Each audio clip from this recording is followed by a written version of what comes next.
예, 안녕하세요. 반갑습니다. 소프트웨어 정책연구소의 이승환입니다. 오늘 메타버스 주제로 좀 메타버스의 현황과 미래라는 주제로 좀 설명을 드리려고 하고요. 기본적인 개요는 목차에서 로그인 메타버스라고 해서 메타버스에 대한 기본적인 개념이나 현황들에 대해서 간단히 살펴보고, 저희가 메타버스를 기존에 있는 그 넥스트 버전 오브 인터넷이라는 표현을 쓰면서 기존의 인터넷 혁명과 도대체 이제 어떤 면에서 좀 다른 게길래 또다시 메타버스 혁명이라는 얘기를 하고 있는지, 왜 포스트 인터넷으로 메타버스를 얘기하고 있는지에 대해서 조금 더 설명을 드리고요.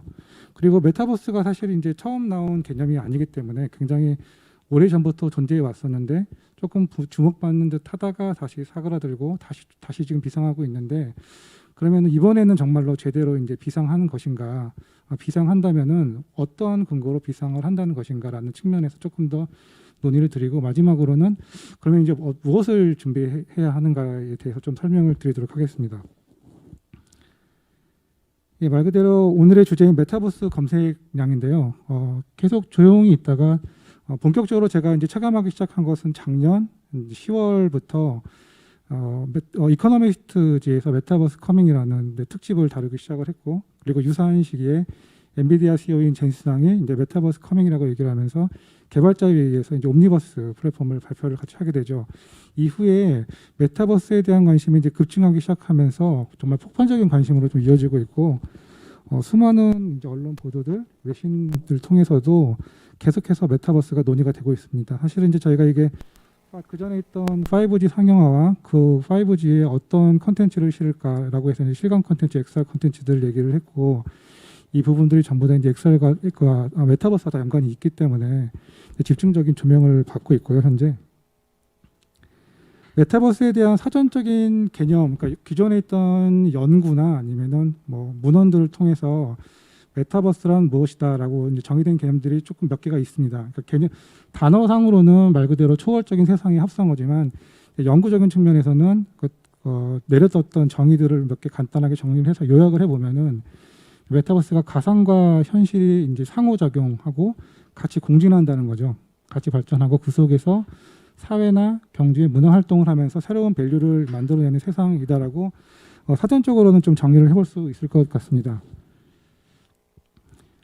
연일 메타버스에 관한 사례들이 진짜 폭발적으로 등장을 하면서 저도 매일매일 좀 체크를 하고 연구를 하는 입장에서 확인을 하지만 정말 매일매일 나타나는 것 같아요. 그래서 가끔 제가 이제 생각을 해보다가 이전에 코로나 이전에 이런 일들이 과연 1년이 넘은 시간 동안에 이런 일들이 생길 수 있었을까라는 의문을 가질 정도로 저희가 가상에서 입학식을 하고, 그리고 경영회의를 하고, 그리고 대학들이 축제를 하고, 야구단이 메타버스 출정식을 하고, 그리고 기업 채용 설명회가 메타버스에서 열리고, 참 어떻게 보면은 상상도 할 수 없는 일들이었죠. 코로나 전에는 물론 향후에 이미 예정되어 있었고 다가올 미래였지만, 이제 코로나로 인해서 한 10년 정도쯤은 이 미래가 더 당겨졌다고 얘기를 하고 있잖아요. 그래서 이런 부분들이 연일 생겨나고 있고, 저 스스로도 굉장히 많이 놀라고 있는 면들이 많습니다.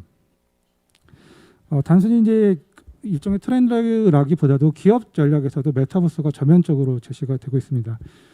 며칠 전 그 삼성 디스플레이 CEO가 이제 기조연설을 하면서 메타버스와 디스플레이의 위대한 미래라고 해서 이제 집중적으로 메타버스 시대가 디스플레이의 커다란 변곡점이 될 것이다라고 얘기를 했죠. 그리고 SK텔레콤 전통적인 이제 통신 사업자가 새로운 변신을 예고를 했는데, 우리는 메타버스 기업으로 간다라고 해서 실제로 기업을 또 분단하면서 그 안에 있는 세부 조직들을 전부 다 이제 메타버스 컴퍼니로 다시 이제 재편을 하게 되죠.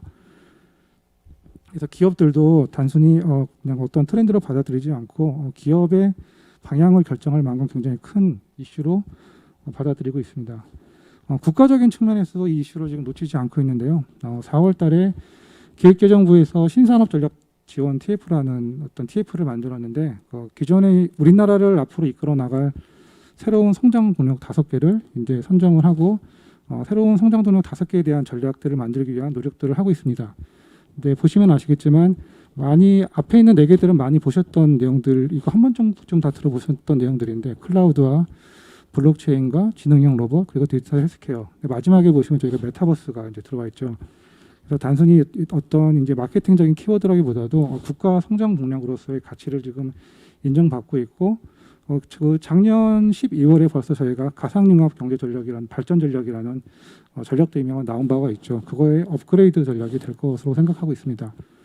그리고 그 기획재정부의 신산업 전략 TF 외에도 얼마 전에 과학기술정보통신부를 중심으로 민간이 이제 힘을 합치기로 한 거죠. 생태계를 같이 이끌어 나가기 위해서 메타버스 얼라이언스가 출범이 됐습니다. 아마 저희가 이제 DMC 센터니까 이미 그 방송 3사들도 모두 참석을 또 하셨고, 통신 3사 모두 오셨고, 현대차나 네이버 기업들, 그리고 공공기관들도 전부 다 이 생태계를 만들기 위해서 다 같이 이제 노력하기 위한 일환으로서 이제 메타버스 얼라이언스가 생겨나게 된 것이죠. 그래서 국가적인 측면으로도 아주 중요한 이슈가 되고 있습니다. 당연히 그 이유는 매우 큰 시장이 열릴 것이라고 기대하고 있기 때문이죠. 그래서 2030년에 약 1,700조 원이라는 시장이 열릴 것으로 전망이 되고 있습니다. 저희가 이제 메타버스를 조금 더 이제 조금 더 내용을 들어가 보면 메타버스가 크게는 그 ASF 재단이라는 곳에서 메타버스는 크게 네 가지 엘리먼트로 구성이 되어 있다라고 이제 얘기를 하면서요. 크게 기본적인 우리가 살고 있는 현실 위에 어떤 정보를 뿌릴 것인지, 현실 중심의 가상 정보를 어그멘티드 할 것인지 그런 축과, 그리고 아예 완전히 가상 세계를 새롭게 만들어 나가는 그 시뮬레이션의 세상, 버추얼한 세상, 그것을 하나의 이제 축으로 보고요. 그리고 이제 그 안에서 돌아다니는 정보들이 굉장히 환경적이고 외적인 정보들이냐, 아니면은 어떤 굉장히 개인적이고 내적인 정보들이냐라는 기준을 통해서 크게 이 엘리먼트를 이제 2x2 매트릭스로 만들면 이 네 가지 형태가 나타나게 되는 거죠. 그래서 말 그대로 현실 정보 위에 약간 외부적인 정보들, 그러니까 포켓몬과 같은 이제 가상 증강현실이 이제 그런 케이스가 될 것이고, 그리고 그 대각성 측면에 있는 것들이 이제 말 그대로 이제 가상현실이 되는 거죠. 그 네 가지 현실들이 되는데, 사실 이 분류 기준이 그 당시에 이게 지금 2000년대 초반에 만들어진 2000년대 한 6년 7년 그때쯤 만들어진 내용들인데, 그 당시에는 이런 형태들이 조금 독립적으로 해석이 충분히 가능했고, 이 문서상에서도 보면 그런 내용들이 나와요. 이 형태가 고정적이지 않다. 이 형태는 굉장히 컨볼지드 되고 융합되는 형태로 나타날 것이다라고 이미 이제 표현을 해놨는데, 실제로 지금 우리가 살고 있는 세상에서 나오는 지금 최근에 있는 서비스들이 그런 형태들을 가지고 있습니다. 저 네 가지 형태의 어떤 분류 기준들에 의했던 그 분면들이 그 경계선상에서 새로운 형태들을 계속해서 만들어 나가고 있는 거죠. 예전에 따지고 보면 라이프 로깅이라는 것들은 예를 들어서 시계, 스마트워치에서 저희가 이제 운동을 하게 되면 그냥 뛰는 형태잖아요. 그래서 이제 얼마만큼 뛰었고 운동량이 얼마고를 측정해 주는데, 현실에 있는 나의 행동들이 가상 데이터와 맞물려서 새로운 어떤 해석의 기준들을 마련해 나가는 것들인데 서비스가 제공이 되고, 근데 가장 최근에 나와 있던 이제 고스트 페이스라는 서비스는 이제 말 그대로 증강현실 안경을 쓰게 되면은 그 가상의 러너가 나와 함께 뛰는 거죠. 그러면 이제 지금 기존에 있던 라이프 로깅 서비스가 완전히 증강현실 서비스와 맞물려서 이제 서비스가 되는 형태입니다. 그러니까 저 경계를 다 이제 허물고 있는 형태들이 계속 나타나고 있고, 경계가 단순히 두 분면이 아니라 네 가지 형태들이 굉장히 복합적으로 일어나게 되는 거죠. 그래서 이 형태들은 기본적으로 이 엘리먼트가 있기는 하지만 지금은 완전히 융복합되고 있다라고 보시면 될 것 같습니다. 지금까지는 제가 이제 개념적인 얘기를 조금 더 드렸는데, 조금 비유적인 측면에서 가장 제가 최근에 조금 인상 깊게 보고 있던 내용이 뭐냐면은, 유니티, 우리가 알고 있는 이제 메타버스 최전선에 있는 기업이죠. 유니티 CEO인 존 리치텔러가 본인이 생각하는 메타버스에 대한 의견을 얘기를 했는데요. 메타버스를 이제 일종의 소우주라는 표현을 썼습니다. 다양한 사람들이 다양한 공간 속에서 살아가는 일종의 소우주, 이제 우주라는 표현을 썼죠. 소우주. 근데 그 해석과 함께 이제 그 메타버스 활동을 하시는 한 분이 그린 그림이 있는데, 그림을 보시게 되면 저희가 지금 살고 있는 물리적인 지구가 저기 좀 보이시잖아요. 물리적인 지구가 있고, 저기서 보시면은 필러 오브 크리에이션이라는 그 창조의 어떤 새로운 창조를 통해서 저 갤럭시로 보시면은 하나의 또 다른 빨간 행성이 태어나잖아요. 근데 그것들을 제가 이제 종합적으로 해석해 보면 이런 것들이 아닐 거라고 생각이 드는데, 저 필러 오브 크리에이션이라는 게 결국에 우리 인류들이 생각해내고 있는 그 어떤 창의성, 창의적인 생각들이 기술과 만나게 되는 거죠. 새로운 기술들과 만나서. 근데 그 기술은 물론 수많은 기술들이 있지만 가장 코어가 되는 기술을 저는 이제 익스텐디드 리얼리티 기술과 그리고 데이터 테크놀로지와 그리고 네트워크와 그리고 이제 인공지능. 그래서 XR과 DNA의 어떤 결합이 이 기술이 인간의 창의성을 만나서 새로운 행성들을 이제 계속해서 만들어 나가는 그런 개념들이죠. 근데 그 행성들이 지금 이게 한 개가 아니라 계속해서 만들어지고 있고 이것들이 서로 연결되면서 하나의 우주를 이뤄나가는 개념이라고 존 리치텔러는 이해를 하고 있는 것 같아요. 그래서 지금 우리가 알고 있는 로블록스라는 행성에는 이미 또 수억 명의 사람들이 살고 있고 포트나이트에도 이미 3억 5천 명이 넘는 사람들이 살고 있고 제페토에도 2억 명이 넘는 사람들이 이 가상의 행성들에서 현실을 오가면서 지금 살고 있는 거죠. 이미 많은 행성들이 생겨났고 앞으로도 더 많이 이제 생겨나겠죠. 그리고 이 행성들 간의 교류가 일어날 것이라는 거죠. 서로서 상호작용을 하기 때문에 저는 이러한 최근의 움직임들을 가장 해석하기 좀 쉽고 직관적으로 이해하기 편한 어떤 사례가 BTS라고 생각을 합니다.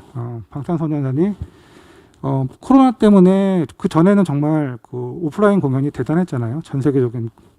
근데 코로나 때문에 공연을 할 수 없으니까 이제 증강현실을 사용해서 그리고 공연을 하게 되죠. 근데 그 공연을 할 때 기존에 만날 수 없었던 고인이 된 가수들 신해철과 같이 합동 공연을 하기도 하고 그 멤버 중에 한 명이 이제 다쳐서 공연에 참석하지 못하지만 AR 가상을 통해서 그 공연에 다시 등장시키기도 하고요. 그러니까 정말 기존에 느낄 수 없었던 새로운 경험들을 지금 만들어 나가고 있는 거죠. 그리고 이 방탄소년단은 포트나이트에도 등장을 했죠. 거기서 새로운 댄스 안무의 뮤직비디오를 이제 포트나이트를 통해서 이제 또 공연을 했고, 그리고 제페토이도 지금 구 비트 위버스죠. 지금 하이브죠. 기업이 이름 명칭이 바뀌었죠. 빅히트 엔터테인먼트가 이제 투자를 하고 있고, 그리고 네이버의 브이라이브를 또 인수를 하고 별도의 자기 플랫폼에 위버스를 만들고 이들의 가상의 게임들을 이미 미리 만들었었죠. 넷마블하고 BTS 월드와 또 후속되는 게임들도 만들었고 이들이 또 별도의 가상 캐릭터를 또 가지고 있잖아요. 지금 타이니탄이라는 캐릭터와 그리고 이제 BT21이라는 캐릭터. 이렇게 보면 이들의 가상적인 캐릭터하고 이 수많은 행성들을 지금 오가고 있고 때로는 자기 스스로 지금 그 행성들을 계속해서 만들어 나가고 있습니다. 그러니까 어떻게 보면 이런 일련의 활동들이 더 커지고 있죠 지금. 그래서 이런 일련의 사례들을 이해하는 데는 굉장히 저는 좀 적합한 사례라고 생각이 들고요. 우리가 알고 있듯이 그러면은 메타버스가 기존에도 있었던 개념들이고 우리가 알고 있던 메타버스는 1990년대 말이었던 싸이월드 그리고 세컨 라이프에서도 이미 메타버스라는 얘기들이 이제 나왔었고 그런 문헌들과 그때도 집중적인 관심을 받았었죠 사실은. 그러면은 그리고 또 그 이후에도 메타버스 없었던 게 아니고 완전히 사라진 게 아니고 우리는 게임이라는 정말 메타버스에서 또 오랫동안 많이 생활을 했고 지금도 많은 사람들이 또 생활을 하고 있죠. 게임을 통해서. 그러면 조금 더 나눠보면 왜 지금의 메타버스와 현재의 메타버스와 과거의 메타버스가 좀 이렇게 다를까? 어떤 면에서 조금 차이가 있을까를 좀 고민을 해볼 수가 있는데 어떻게 보면은 그 과거에 우리가 많은 부분에 있어서 게임이라는 것들은 미션을 해결하거나 어떤 목표를 달성하고 그 안에서 경쟁하고 그러니까 이미 그 플레이어들이 해야 될 일들이 정해져 있죠 사실은. 그리고 게임을 만드는 회사들이 그 플랜들을 다 이미 짜놓고 있죠. 그리고 과거에도 그런 게임뿐만이 아니라 가상에서 생활하고 있던 소통들도 생활하고 있던 플랫폼들도 있었습니다. 그러니까 싸이월드가 있었고 세컨 라이프가 있었는데 당시에 전부 다 이제 PC와 웹 기반이었고 그 이후에 저희가 모바일 혁명이라는 시대를 또 맞이하게 되면서 전부 다 가입자들이 이제 빠져나가게 되죠. 기술적인 측면에서도 지금의 익스텐디드 리얼리티나 네트워크나 인공지능이 과거에서 없었던 것들은 아니지만 기술적인 진화가 아직은 성숙되지는 않았고 이 기술들의 결합도 당연히 이제 충분히 이루어지지 않았고요. 그리고 그 당시의 경제 활동을 보면은 우리가 게임 안에서 우리가 했던 경제 활동은 사실 대부분 다 소비를 하는 쪽이 많아요. 생산과 소비를 크게 두 축으로 나눠 보면은 경제 활동에서 우리는 대부분 게임 안에서 대부분 소비를 했죠. 소비를 해서 뭐 미션을 달성하거나 만렙을 찍거나 그랬죠. 대부분 생산보다는 소비를 많이 했습니다. 그리고 일부 아이템 거래들도 일어나긴 했죠. 하지만 그 거래는 굉장히 제한적이죠. 공급자가 제약해 놓은 어떤 특정한 상황, 그 요건들에 맞게만 우리는 거래를 할 수 있습니다.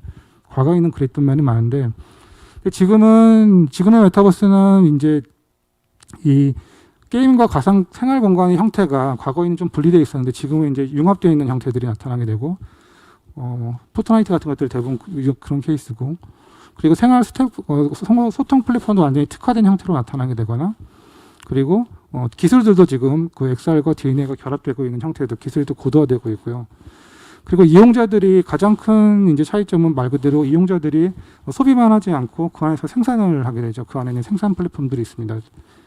그 대표적으로 로블록스 안에서 소비자들이 게임을 만들어서 뭐 팔고 그리고 제페토 스튜디오 안에서도 소비자들이 실제로 이제 그 아이템들을 스스로 만들어서 팔고 돈을 벌고 다시 그 안에서 소비하고 그것들을 다시 우리로 따지면 원화로 환전해서 오프라인에 있는 물건들을 사고 경제활동을 하고 일을 하고 그래서 이러한 과거에는 소비 중심이었다면 지금은 그 생산이 같이 결합되어 있다라는 측면에서 굉장히 조금 다른 면들도 보이고 있습니다.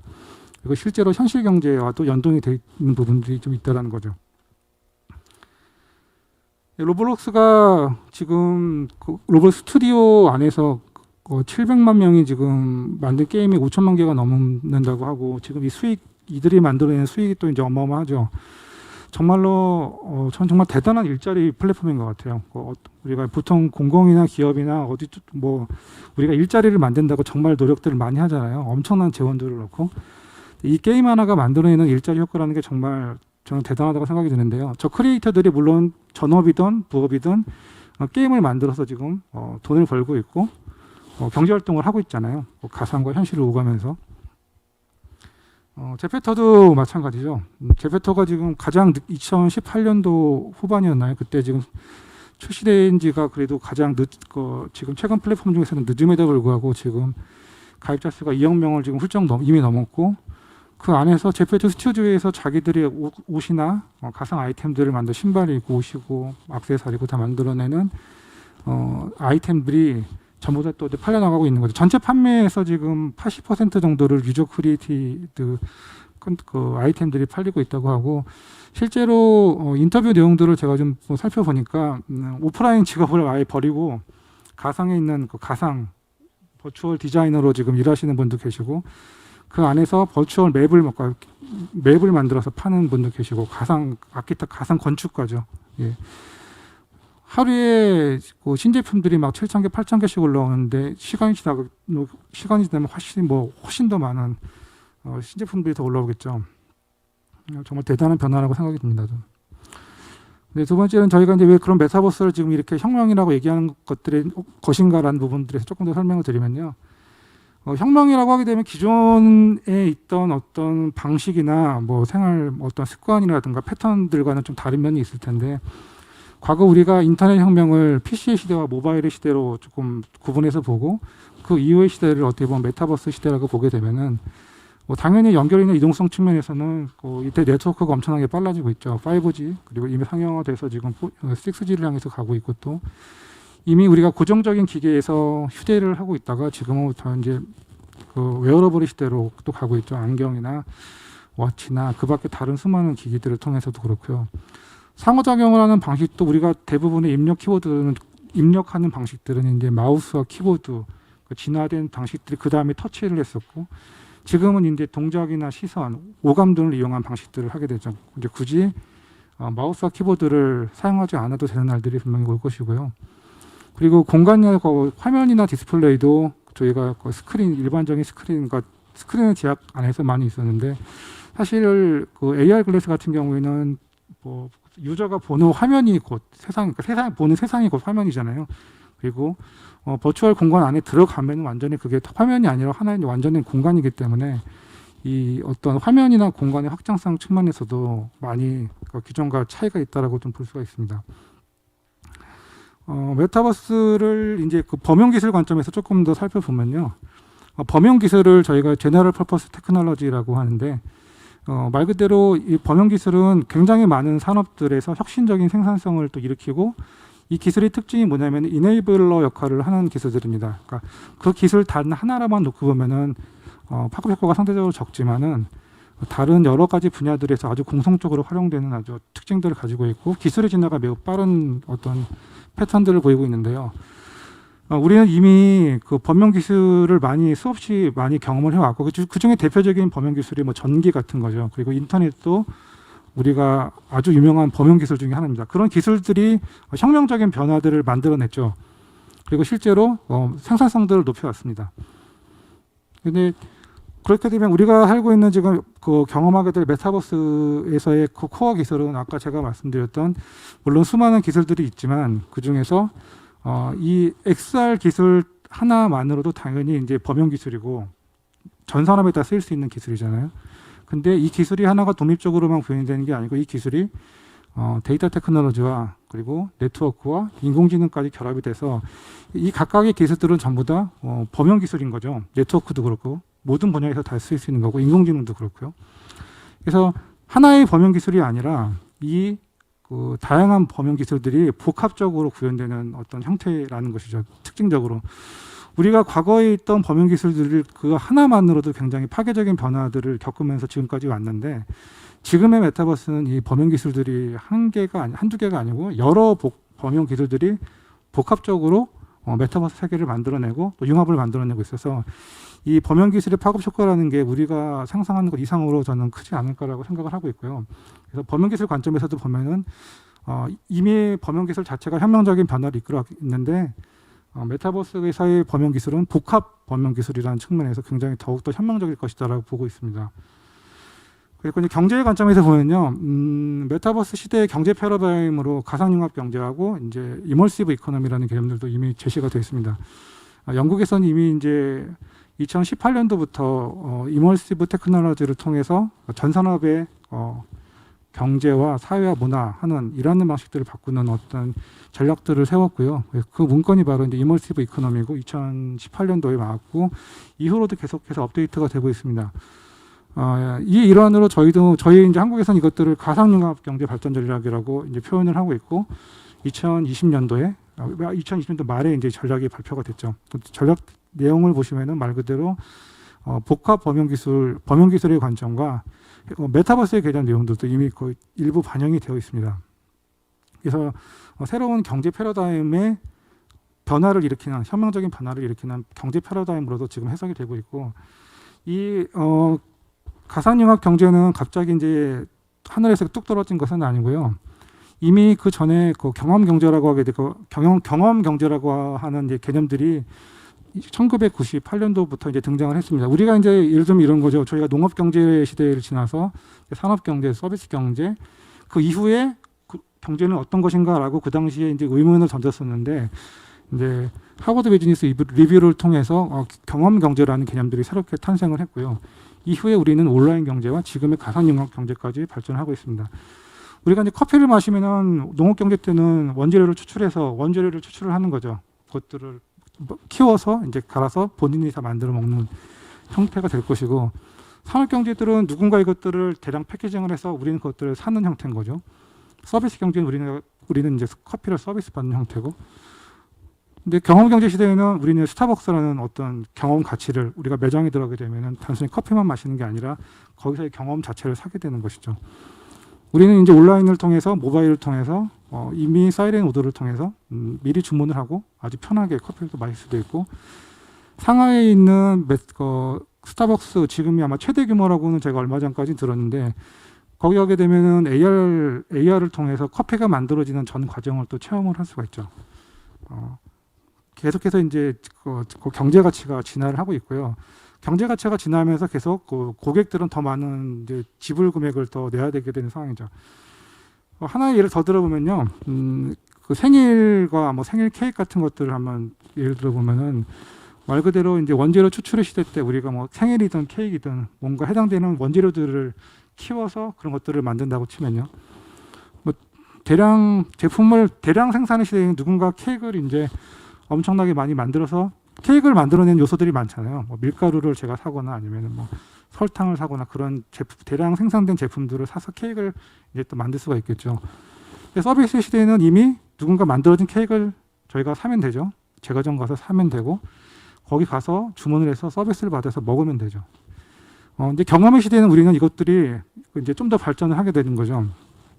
생일 파티라는 파티 플래너가 이 생일을 기획해 줄 수 있잖아요. 그죠? 공간을 대여를 해서 뭐 플랜카드도 붙이고 특정 개인에게 잊을 수 없는 경험을 주게 되는 거죠. 그 경험의 가치로 고객들은 더 많은 지불 의사를 돈을 더 내야 되게 되는 거죠. 근데 우리가 지금 이제 이미 만나고 있는 앞으로 더 만나게 될 이제 가상융합 경제 시대에는 전혀 다른 세상의 새로운 생일의 경험들을 또 뭐 만날 수 있습니다. 이미 뭐 VR을 통해서 생일 파티를 초대하고 만나는 경우도 이미 있고요. 그리고 가장 제가 이제 인상 깊었던 것들은 현실에서는 불가능한 생일 파티를 할 수 있다는 거죠. 생일을 뭐 많은 분들이 아시지만 그 VR 다큐 너를 만났다 해서 이제 7살 딸과 사별을 하잖아요. 엄마가 사별한 딸을 이제 다시 만나게 되는데 메타버스 공간에서 다시 만나게 되는데 그 안에서 이제 생일 파티도 하고 미역국도 같이 먹는 그런 경험을 하게 되는 거죠. 초월적인 경험을 하게 되는 거죠. 그래서 이런 세상이 우리가 살고 있고 말 그대로 상상이 구현되는 세상 속에 산다고 볼 수가 있습니다. 그래서 결국에 우리가 볼 수 있는 것들은 이 복합 범용 기술이 기존과는 정말 차별화된 가치를 만든다는 건데 그 차별화된 가치는 그 4I로 지금 좀 규명이 될 수 있을 것 같아요. 조금 전에 제가 설명드렸던 그 VR 다큐에서 보면은 첫째 이미지네이션을 보면요. 우리는 XR 플러스 DNA의 이 복합 범용 기술을 통해서 불가능한 것들을 이미 상상을 할 수가 있었잖아요. 사별한 딸을 만날 수 있는 상상을 벌써 하게 되는 거죠. 이것들을 구현할 수 있다는 이미 이미지네이션을 했고 두 번째는 인텔리전스를 통해서 새로운 인텔리전스와 이머전을 통해서 그리고 이제 햅틱 글로브를 통해서 그 안에서 딸을 만나고 감각을 느끼고 서로 상호작용하고 인터랙션을 하고 그리고 그 안에 배경에는 익스텐디드 리얼리티와 인공지능이라는 기술이 전부 다 활용이 됐죠. 그래서 결국에 이를 통해서 XR 플러스 DNA가 네 가지의 이런 새로운 차별화된 가치들을 만들어서 우리는 이제 새로운 세상을 이제 만들 수가 있습니다. 그래서 이제 새로운 인간과 공간과 시간을 이제 만들어낼 수 있는 거죠. 이 부분들은 앞전에 설명드렸던 내용들을 조금 더 요약한 내용들이고요. 그래서 기존과는 다른 어떤 차별화된 혁명의 시대다라고 보고 있습니다. 그리고 과거의 인터넷 시대에서 지금 메타버스 시대와 그럼 뭐가 다른 것들을 물론 여러 가지 속성들이 다 있을 텐데 우리가 인터넷 시대를 보면서 겪어왔던 어떤 2D 기반의 화상 교육들이 이제 공간으로 들어가게 되고 이미 온라인 쇼핑은 많이 우리가 다 하고 있었죠, 당연히. 하지만 온라인 쇼핑에서 또 사이즈가 안 맞거나 공간적인 경험을 하지 못하기 때문에 생겼던 문제들을 우리는 또 해석을 할 수가 있죠. 공간 안에 들어와서. 일하는 방식도 마찬가지고요. 시설물 관리를 하는 것들. 우리는 이제 트윈으로 이런 문제들을 해결할 수가 있고 그리고 디자인하는 과정에서도 서로 떨어져 있던 디자이너들이 그리고 매번 새로운 뭔가 이제 프로토타입을 물리적으로 만들어야 되는 상황에서 이제는 그럴 필요가 없는 과거의 인터넷 시대와 메타버스 시대가 다른 속성들이 존재를 합니다. 이제 세 번째 질문인데요. 그럼 메타버스가 흔히 말하는 정말 이제 뜰 것이냐라는 부분들을 몇 가지 좀 질문을 좀 던져봐야 될 것 같아요. 저는 그래서 이제 이런 질문들을 좀 던져봤는데 우리가 어떤 비상을 하기 위해서 만들어내는 조건 중에 하나가 플랫폼이죠. 예를 들어서 모바일 혁명 시대에도 iOS나 아니면은 그러니까 플랫폼들과 기기들이 잘 만나서 이제 디퓨전을 이뤄냈잖아요. 그러면은 지금 메타버스 혁명을 주도할 플랫폼들이 지금 있는가? 그러니까 누구나 쉽고 빠르게 그러면 이 플랫폼들을 만들 수 있는가? 그리고 참여자가 많은가? 실제 어떤 사례가 있고 많은 사람들이 지금 여기 들어와 있는가라는 부분들을 고려해 볼 수가 있고 두 번째는 이 기술 혁신이 계속해서 일어나야 되잖아요. 계속해서 혁신이 일어날 것인가? 그래서 기술 혁신의 대표적인 패턴이 성능이 좋아지면서 가격이 떨어지는 것인데 그런 현상들이 발생을 하고 있는가? 그리고 이 혁신은 계속될 것인가? 이 혁신에 계속해서 들어올 참가자들이 계속해서 이제 있는가? 특히 메이저한 플레이어들이 있는가? 그리고 세 번째는 실제로 이 메타버스 분야에 돈이 들어오고 있는가? 여기를 정말 사람들이 투자를 하고 있는가? 그게 굉장히 중요하잖아요. 그런 부분들을 보면서 이러한 부분들에서 조금 더 우리가 긍정적인 답변을 그런적인 큐들을 얻어낼 수 있다면은 이제 비상을 하지 않을까라는 생각들을 해볼 수가 있을 것 같습니다. 이미 메타버스는 플랫폼 관점에서 이미 이제 말씀드렸던 서비스 플랫폼들과 결합을 많이 했죠. 그리고 새로운 플랫폼들을 또 만들어내고 있고요. 이 플랫폼들이 더 강력해지고 있습니다. 이미 많은 사람들이 들어와 있기 때문에 플랫폼이 없는 사업자들이 플랫폼 사업자들과 협업을 하고 싶어 하죠. 그러면 플랫폼은 더욱더 경쟁력이 세지고 이제 네트워크 이펙트가 생겨나니까요. 우리가 이미 뭐 몇천 명이 아니라 이미 수억 명들이 살고 있는 이 플랫폼들에 수많은 사람들이, 기업들이 이제 콜라보를 요청을 하고 있습니다. 그리고 NFT와 또 결합하고 있죠. 그러니까 NFT가 최근에 이 메타버스와 결합하는 가장 뭐 기본적인 이유는 저는 아까 초반에 제가 말씀드렸던 초기의 메타버스는 생산의 개념이 거의 없었잖아요. 근데 지금의 메타버스는 유저들이 스스로 생산을 해내기 때문에 과거에는 내가 만들어내는 게 없었기 때문에 소유권에 대한 개념들이 전혀 없는데 지금은 자기들이 이제 만들어내니까 그거에 대한 소유권들을 당연히 갖고 싶어하고 그 부가가치를 이제 가치를 갖고 싶어하는 거죠. 이러한 현상들을 이제 이 NFT가 그러한 이제 소유권들의 개념과 거래에 대한 개념들의 이슈들을 이제 해결해 줄 수 있으니까 당연히 이제 NFT와 많은 결합을 하게 있고 지금도 거의 모든 굉장히 많은 뭐 게임 회사들이 NFT를 어떻게 활용할 것인지 다른 분야에서도 마찬가지고요. 그리고 이 플랫폼이 그럼 이대로 끝날 것인가라는 거에 대해서도 이제 플랫폼이 익스텐션 될 거라는 거죠. 제가 제일 가장 최근에 인상 깊었던 것들은 로블록스가 이제 그 상장하기 바로 인베스터에 의해서 자기들의 플랫폼 확장 분야를 이제 워크 플랫폼으로 이미 발표를 했습니다. 우리들은 이제 기존에 있는 게임 플랫폼을 넘어서 워킹 투게더 같이 일하는 플랫폼으로 가고 있고 이미 일부 직원들이 거기서 또 그걸 활용하고 있다고 하더라고요. 그리고 새롭게 등장하고 있는 게더타운이나 그리고 뭐 페이스북 인피니티 오피스 그리고 MSA 메시 가장 최근에 가장 발표가 되고 있고 막 집중적으로 막 나타나고 있죠. 그래서 이 메타버스 플랫폼이 단순히 게임이나 서비스 플랫폼을 넘어서 일하는 플랫폼으로 지금 가고 있다. 일하는 플랫폼으로 간다는 것들은 그 의미는 바로 전산업으로 간다는 뜻이죠. 그래서 메시를 통해서 협력하고 단순히 이제 시공간을 초월해서 교육하고 훈련하고 전문가를 만나고 함께 일하고 이미 그 작년에 이제 옴니버스 플랫폼을 발표할 때 젠시드랑이 이런 얘기를 이미 했습니다. 그 메타버스가 오고 있고 게임에 한정되는 분야가 아니고 이 영상에서 얘기했던 옴니버스가 바로 완전히 그 인더스트리얼 분야에 적용되는 사례들을 계속해서 보여주고 있죠. 그래서 우리가 초기 지금 그러니까 B2C 분야에서 우리가 지금 가장 많은 사례를 접하고 있고 B2C 분야의 어떤 게임 분야 아니면 커뮤니케이션 분야에서 가장 많은 지금 그 메타버스를 경험하고 있기 때문에 이게 메타버스는 게임인가라는 생각을 기본적으로 많이 하실 수도 있지만 분명히 일부 맞는 얘기고 그 부분은 더욱더 진화를 할 겁니다. 아마 게임도 당연히 그렇게 될 것이고요. 하지만 이 수평적인 진화뿐만이 아니라 수직적인 부분에서 적용되는 분야가 B2C와 B2G 해당되는 부분이 훨씬 더 이제 클 것이고 당연히 시차가 있거든요. 적용되는 시차 부분에서 먼저 게임이나 커뮤니케이션 분야에서 적용됐던 것들이 있기 때문에 향후에 지금 전산업으로 확대되는 부분들에 있어서는 이미 논의가 되고 있는 부분들이 있고 지금도 이제 급격하게 확대가 되고 있고요. 존 리치텔러가 이제 인터뷰했던 내용들인데요. 이미 유니티가 게임 쪽에서는 어떤 강력한 마켓 셰어를 가지고 있잖아요. 그래서 게임 쪽에서는 이미 자기들이 마켓 셰어를 충분히 이제 지배력을 가졌다고 판단하고 있기 때문에 새로운 분야로 지금 얘기를 하고 있는 게 유니티는 건설, 엔지니어링, 자동차 설계, 자율주행 개별 산업 각각의 개별 산업들이 굉장히 부가가치가 클 것이다라고 이제 지금 보고 있는 거죠. 그래서 수평적으로 수직적으로 이제 메타버스 플랫폼들이 본격적으로 도입이 될 것이면서 영향을 더 미치게 될 것이다라는 것이고요. 그리고 이제 디지털 휴먼 크리에이터는 말 그대로 가상의 인간들을 아주 무료죠. 아주 싸게 빠르게 아주 고품질로 만들 수 있는 누구나 쉽게 가상의 인간들을 만들 수 있고 수많은 가상 버추얼 휴먼들, 메타 휴먼이라고 표현하는 인간들이 등장을 하고 있고 활동을 하고 돈을 벌고 있습니다. 우리가 컨텐츠를 만들 때 과거에는 이게 전문가들의 영향이었잖아요.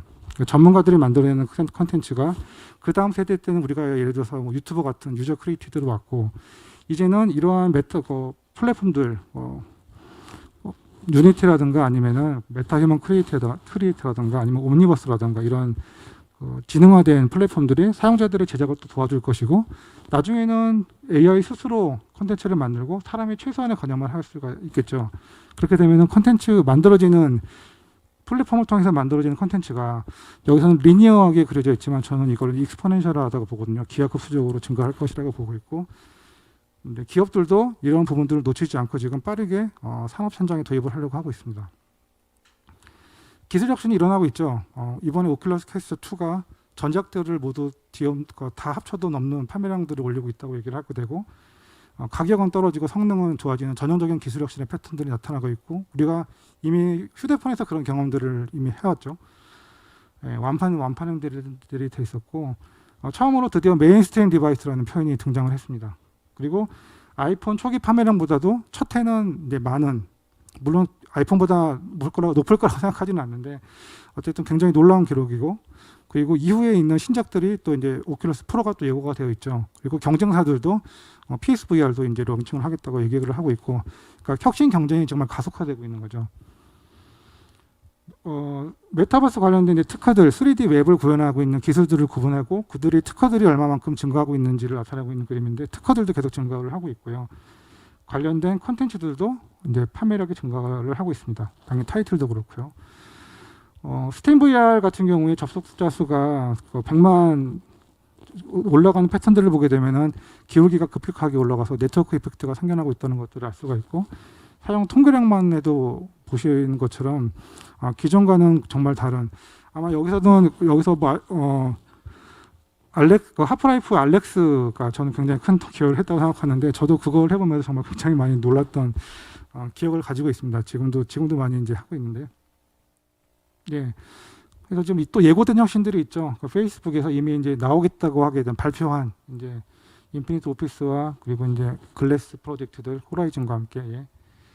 그리고 최근에 가장 또 이제 흥미로웠던 그 밴드까지 그리고 뭐 MS도 애플도 그렇고 오래전부터 계속해서 준비해 왔고 이제 지금 다들 뭐 내후년을 보고 있죠. 다 삼성도 그렇고 MS도 그렇고요. 그리고 가장 며칠 전에 있었던 구글 I/O에서 이제 그 스타라인 프로젝트를 통해서 그 디스플레이를 통해서 얼마만큼 현실감 있는 만남을 할 수 있는지를 또 보여주고 있죠.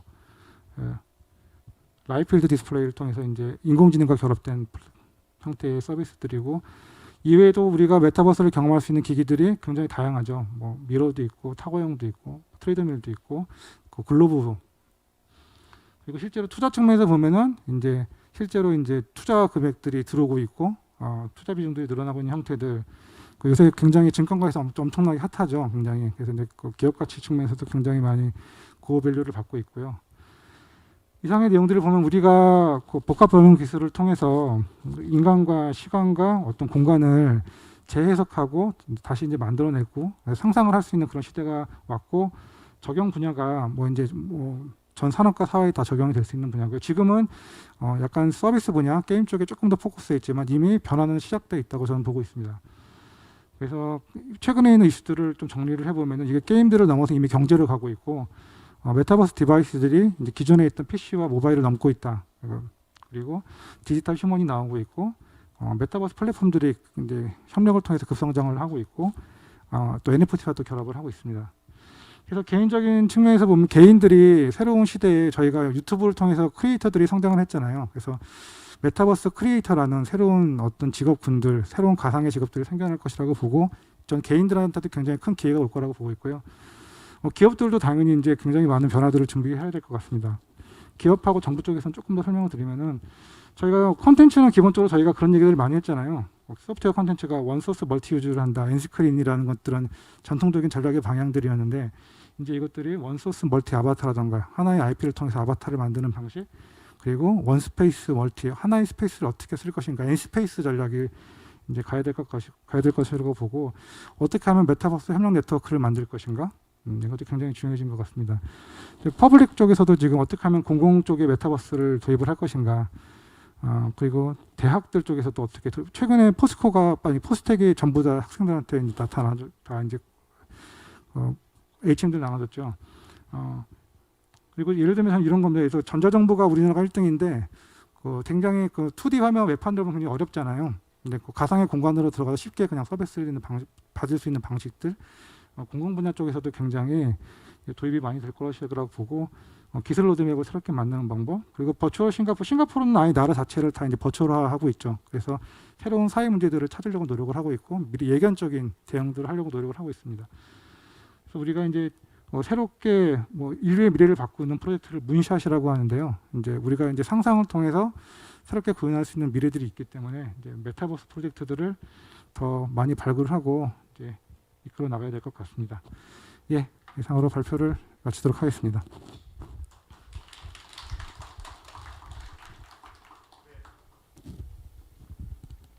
네, 이승환 팀장님 발표 잘 들었습니다. 네, 메타버스에 대해서 일목요연하게 이해할 수 있고 또 깊은 통찰력을 가지고 강연에 임해 주셔서 감사드리고요. 다시 한번 뜨거운 박수 부탁드리겠습니다. 그리고 이어서 바로 이제 질의응답할 수 있는 시간을 가지려고 합니다. 그래서 온라인 채팅창에서 올라온 질문과 오프라인 현장에서 질문을 받아 답변을 듣는 시간을 갖도록 하겠습니다. 먼저 그 온라인에 들어온 질문이 있어서 그걸 여쭤보려고 하고요. 온라인 질문 끝나고 난 다음에 현장에서 혹시 질문하실 분은 만약 거수를 하시면 저희 진행 요원이 이제 마이크하고 그 다음에 보호 장갑을 드려서 그것을 착용하고 바로 질문할 수 있도록 하겠습니다. 네, 먼저 그 온라인 유튜브에서 들어온 질문 내용입니다. 우리나라 그 메타버스 XR 산업이 지금 현재에서 저희 나라가 가장 잘하는 것과 좀 부족한 것이 무엇인지 알고 싶습니다. 그리고 앞으로 가장 우리가 역점을 둬야 할 방향은 무엇인지요. 아무래도 이제 해외 사례도 많이 보곤 했는데 우리나라 쪽에서는 또 어떤 부분에 강점과 또 역점을 둬야 될 분이 어느 분인지 거기에 대해서 궁금해하는 청취자인 것 같습니다. 예, 제가 요소 기술 경쟁력들을 다 알지 못하지만은 지금 가장 이제 경쟁력이 약하다고 생각되는 부분들은 누가 봐도 이제 당연히 디바이스 쪽은 굉장히 약하다고 생각을 하고 있죠. 국산 디바이스가 경쟁력 있는 국산 디바이스를 찾기가 어렵고 이미 지금 다 디바이스 저희가 이제 산업이 성장한다는 거는 말 그대로 CPND 부분들이 있지 않습니까? 전 산업에서 적용이 되는 디바이스 부분이 굉장히 일단 약하다고는 공식적으로 다 평가를 받고 있고 사실 플랫폼도 우리가 굉장히 강점을 가질 수 있는 부분들은 이제 게임 플랫폼들은 굉장히 강하죠. 서비스 플랫폼들이 이미 강한 부분들이 좀 있는데 이것들이 이제 일부 부분들이고 그리고 우리가 알고 있는 그 대부분의 성공 사례적인 플랫폼들이 이제 해외 외산 플랫폼들이 많기 때문에 이미 이제 열리고 있는 어떤 부분들이기 때문에 이 플랫폼 경쟁력을 어떻게 갖고 가야 되는지에 대한 부분들이 좀 당연히 근데 전반적인 경쟁력 자체는 좀 지금 현재는 좀 낮다고 보고 있거든요. 그리고 특히나 이제 이게 산업용으로 가야 되잖아요. 산업용 플랫폼들은 그 산업의 특징들이 매우 다르기 때문에 굉장히 산업 맞춤형으로 가야 되거든요. 그래서 B2C 플랫폼과 B2B 플랫폼이 다르고 또 B2G 플랫폼이 좀 다를 것이기 때문에 각각의 영역들에서 어떻게 하면은 경쟁력을 확보해야 될지가 고민이 되어야 되는데 아주 또 뚜렷하게 막 이렇게 다른 영역들은 아주 특정 누군가 물론 두각을 나타내는 기업들이 있기는 한데 아직 이제 열리는 시기이기 때문에 저는 경쟁을 충분히 잘할 수 있다고 보고 있고 그리고 요소 기술 측면에서는 그 디스플레이가 저희가 또 굉장히 또 잘한다고 알고 있어요. 그 디스플레이 쪽에서는 경쟁력이 또 있기 때문에 모두 다 잘하면 사실 다 좋죠. 사실 모두 다 잘하면 좋은데 잘하는 것들은 더 잘 끌고 나가야 되고 중요한 것들은 이제 저 협력 네트워크가 저는 굉장히 중요하다고 생각이 들기 때문에 이번에 아마 메타버스 얼라이언스가 만들어진 이유도 저는 일환이라고 생각합니다. 예. 네, 답변 감사합니다. 네, 현장 질문 한번 받아보려고 하는데요. 혹시 지금 유튜브 창에 질문 올리셔도 되고요. 아니면 현장에서 지금 거소하셔서 질문하고 싶으신 분 있으시면 거소해 주시면 고맙겠습니다. 아니면 저희 강연 끝나고 이따 5시부터 이제 네트워킹 데이가 있으니까 그때 또 원활하게 또 프리하게 또 물어볼 수 있는 기회가 있습니다. 네, 그러시면은 제가 다시금 두 번째 유튜브에서 온 질문 또 다시 한번 문의하도록 하겠습니다. 실생활 공간에 대한 무제한 AR 구현 기술과 AI를 활용한 공간 인식 기술은 어디까지 왔는지 네, 이 부분에 대한 질문이 들어왔는데요. 혹시 답변이 가능하실지. 좀 질문이 제가 조금 더 어렵게 느껴지기는 하는데 인공지능 예를 들어서 저희가 이제 공간 안에 들어가서 가장 우리가 생각하고 있는 이상적인 상황들이 가상 공간에 들어가서 지금 예를 들면 저희가 이제 그 HMD를 가지고 들어가게 되면은 뭐 타이핑을 한다던가 이런 조작들이 굉장히 더 어렵잖아요. 굉장히 어려운 면이 인터랙션 부분에서 굉장히 어려운 면이 있고 그런 것들이 지금 예전에 보면 IBM 같은 경우에 맞서는 가상 안에서 보이스 커맨더로 이미 운영하게 되는 연구들을 게임도 이미 또 스타트랙 게임에서도 이미 그런 것들이 있죠. 그리고 이번에 구글 I/O에서 나타났던 말 그대로 이제 인공지능이 어떤 객체들에게 마치 인격을 부여하는 것처럼 얘기를 하잖아요. 내가 화성과 대화하는 것처럼 얘기를 하잖아요. 그 영상들 보면은 너는 화성한테 너는 이제 뭐 몇 살이니 너는 어떤 특징을 가지고 있니 그러면은 화성 자체가 마치 인격을 가진 사람처럼 나와 대화를 하거든요. 근데 저희가 그런 상황이 당연히 이제는 우리가 만들어진 새로운 가상 공간 안에서도 이루어질 것이기 때문에 이런 요소 기술들이 아까 제가 얘기했던 그 DNA 플러스 XR이 각각이 지금 개발되고 있는 영역들이 있고 이것들이 지금 조합이 잘 된 부분들이 있고 조금 덜 된 부분들이 있는데 이것들이 지금 저는 계속해서 완성형 형태로 가고 있다고 생각을 해요. 그러면서 이제 계속해서 새로운 형태의 서비스들로 나타날 거기 때문에 그런 부분들에 대해서 조금 더 결합하는 형태들에 대해서 조금 더 저는 주목을 좀 하고 있습니다. 네, 답변 감사드리고요. 마지막으로 하나 질문 드려도 될까요? 네네네. 지금 들어온 질문 중에 메타버스 관련하여 VR, AR이 아닌 다른 형태의 메타버스에 적합한 디스플레이가 있다면 무엇일지 좀 고민해 보신 적이 있으신지요? 라는 질문이 좀 들어왔습니다. 저는 우리가 이제 메타버스에 대한 이해도가 굉장히 너무 다르기 때문에 예를 들면은 오래전부터 게임 필드 쪽에 계셨던 분들은 메타버스에 대해서 굉장히 이제 너무나 잘 아시고 지금 있는 현상에 대해서 그렇게 놀라워하지 않으시는 분들도 많이 봤거든요. 근데 메타버스를 전혀 모르시는 분들은 지금 있는 현상들이 굉장히 또 놀랍게 느껴지는 거죠. 근데 왜냐하면 그 메타버스 경험이 또 과거에는 PC하고 모바일 중심으로 경험이 다 이루어졌잖아요. 지금에 와서야 최근에 이제 VR 메인스트림 디바이스 논의가 되면서 이제 아마 그 질문이 나왔던 이유가 그러면은 메타버스는 뭐 VR인가, VR이고 메타버스인가라는 어떤 하나의 생각을 가질 수도 있다고 생각이 드는데 사실은 그건 하나의 요소인 거죠. 우리가 메타버스를 경험할 수 있는 기기들은 사실 너무나 많습니다. 아까 디스플레이 얘기를 하셨지만 최근에 제가 아까 잠깐 언급을 드렸던 그 구글에서 나왔던 라이필드 디스플레이 같은 경우도 그렇고 과거의 디스플레이는 그냥 평면이었잖아요. 그 평면을 통해서 일방적으로 컨텐츠를 쏴주니까 저는 컨텐츠를 소비만 했죠. 2D 기반 화면을 통해서 콘텐츠를 일방적으로 소비만 했는데 지금 이 라이필드 디스플레이는 3D를 통해서 실제로 사람이 멀리 떨어져 있지만 내 앞에서 있는 사람처럼 보여지고 그 사람과 인터랙티브하게 얘기를 할 수 있는 상황이 됐잖아요. 그래서 그런 부분에 있어서 우리가 메타버스를 경험할 수 있는 기기와 서비스들은 과거의 뭐 PC 그리고 이제 모바일 지금 이제 이제 HMD를 넘어서 그 디스플레이 자체도 지금 너무나 진화를 많이 하고 있고 아까 제가 설명 자리에서 조금 설명을 드렸던 이제 글래스라든가 아니면은 타워 아니면은 트레드밀 일반 그리고 IoT 기기들을 통해서도 메타버스를 경험할 수 있는 영역들이 너무나 많기 때문에 이제 뭐 새로운 혁신들이 나타날 거라고 생각합니다. 예. 네, 답변 감사드립니다. 네, 이상 이승환 팀장님의 강연과 질의응답 모두 마치도록 하겠습니다. 네, 네, 감사합니다.